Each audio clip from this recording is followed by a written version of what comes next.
जो गृहस्थ में है और पुत्रहीन है उसका जीवन व्यर्थ है। मार्कंडेय जी कह रहे गृहस्थ धर्म की सार्थकता है कन्या हो या पुत्र हो, संतान होना चाहिए।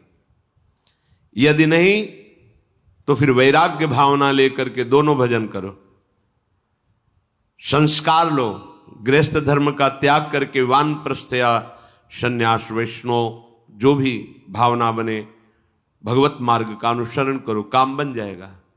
यदि गृहस्थ में हो और संतान नहीं है तो यहां आदेश करते वृथा जन्मानि चत्वारि वृथा दानानि षोडश।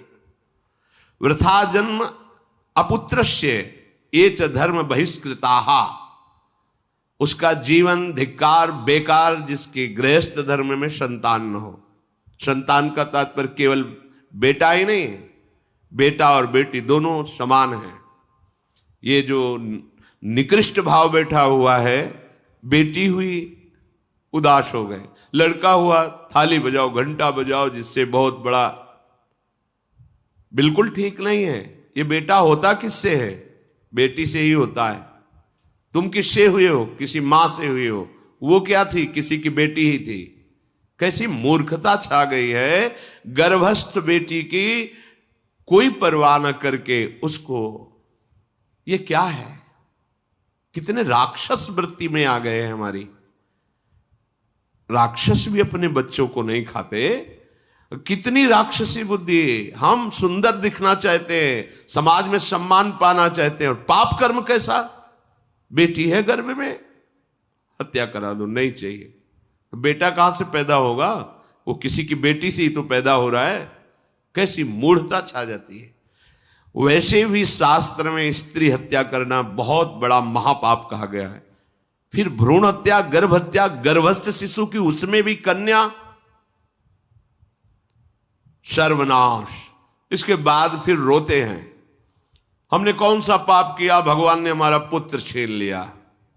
कौन सा पाप किया, भगवान ने ऐसा कर दिया। अरे अपने डायरी में तो लिखा करो कि तुमने कौन से पाप किए हैं। फिर जब परिणाम आवे तो सोचोगे तो लगेगा बहुत हल्के में निपाट रहे हैं भगवान, हमें तो बहुत कष्ट मिलना चाहिए। कैसी कैसी निर्दयता बैठ गई हो। हम मनुष्य कहलाते हैं, सदगृहस्थ कहलाते हैं, गर्भ से चलते हैं और गर्भस्थ शिशु की हत्या करते हैं। मान जाओ, ना सत्संग सुन रहे हो, ना शास्त्र स्वाध्याय कर रहे हो, इसीलिए तुम्हें पता नहीं कि तुम कौन सा पाप कर रहे हो। ऐसे ये पाप, कुछ पाप ऐसे हैं जिनको वज्र की लीक कहा गया। वज्र की लीक में मिटाल नहीं सकते, तुम्हें भोगना पड़ेगा। जो गृहस्थ है और संतान नहीं है, उस जीवन को सार्थक करने के लिए अपने गृहस्थ जीवन का त्याग करो। तीर्थ धाम कहीं वास की व्यवस्था करो और दोनों मिलकर भजन करो, अपने शरीर को पूरा करो, तो जीवन सार्थक हो जाएगा। अगर गृहस्थ है, संतान है, पढ़ाओ लिखाओ, उसको उसी योग्य करो जैसे तुम्हारे माता पिता ने किया है, तो तुम उस ऋण से मुक्त हो जाओगे। और फिर भी भजन करो, भजन ही तुम्हें भगवान की प्राप्ति कराएगा। दूसरा, जो अपने धर्म से भ्रष्ट हो चुका है उसका जीवन व्यर्थ है। आपका एक धर्म है, सबसे पहला धर्म है मनुष्य धर्म। मनुष्य का क्या कर्तव्य है? अपने प्राणों का भी बलिदान देकर दूसरे की रक्षा करना, और यहां अपने मन को सुख पहुंचाने के लिए दूसरे की हत्या कर देना। कैसा राक्षसी भाव वृत्तियों में आ गया। देखो, अगर कोई माता बहन एकांत मिल जाए तो बस राक्षस जैसे टूट पड़ते हैं। ऐसे स्वभाव, बड़ी दुर्गति होगी, देख लेना, यहां भी होगी। छुपा के भी कर लो तब कर्म प्रकाशित होगा। जब तुम अपराध नहीं करोगे, अपराध नहीं करोगे, तब वो अपराध तुम्हें फंसाएगा और जीवन भर रुलाएगा। मरने के बाद नर्क मिलेगा। नर्क माने बड़ी जेल है, वो बड़ी जेल, ये छोटी जेल है। जैसे बड़े अपराधियों को बड़ी जेलों में भेजा जाता है, तो विश्व ब्रह्मांड की सबसे बड़ी जेल और वहां के सबसे बड़े जेलर यमराज, वहां दंड मिलता है। आप ऐसा ना सोचिए कि ये सब गप है। गांव में जैसे बात करे तो लगता है गप है, जब जेल हो आते हैं ना तो कहते हैं। एक गांव में मिले थे, कहा था कि अगर रोज 5 जूता कोई गांव में हमें मारे तो हम उसे सह लेंगे, लेकिन दोबारा जेल जाने वाला आचरण नहीं करेंगे। दिखा रहे थे कि देखो कैसे कैसे कष्ट वहां के कैदी भी मारते हैं जो बहुत पुराने हो गए हैं, वो हमको अनुशासन में रखते हैं, ऐसा ऐसा कितना कष्ट। अब वो गया ना तो भोगा, अब माया के कारण स्मृति नष्ट हो गई नहीं, सैकड़ों बार अपने भी भोग के आ रहे हैं नरक।